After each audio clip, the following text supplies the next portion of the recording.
अस्सलाम वालेकुम नाज़रीन, मैं हूं सायर और बाबर। आप देख रहे हैं सरेआम CID न्यूज़। नाज़रीन, एक अहम खबर से आपको आगाह करते चलें। सिंध में कब्जा माफिया के गिरोह ने सिंध हुकूमत को नाकामियों के तमाचे मार दिए, कोई पूछने वाला नहीं। कब्जा माफिया के आगे सिंध हुकूमत बेबस नजर आने लगी। तफसीलात के मुताबिक आज सिंध में कब्जा माफिया के खिलाफ एहतजाज, कब होगा action?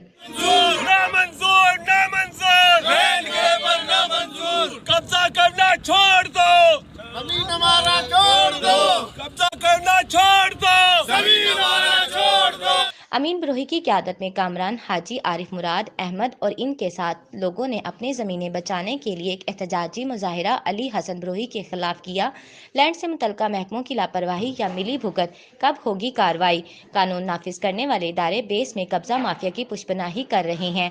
SSP waste SP waste से दरख्वास्त है, नोटिस लें, कब्जा माफिया के मजबूत नेटवर्क के कारिंदों से निजात दिलाएं, हमें इंसाफ दिया जाए। अवाम लैंड से मुतल्लिका महकमों से परेशान। आज मीर इमरान बरोही, अमीन बरोही और अवाम ने एहतजाज किया। पीपल्स पार्टी के झंडे उठाकर थाना मंगूपीर नादरन बाईपास पर एहतजाज किया। मुजाहिरीन का कहना है कि चेयरमैन बिलावल भुट्टो जरदारी साहब से इंसाफ की अपील है, हमें इंसाफ दिया जाए।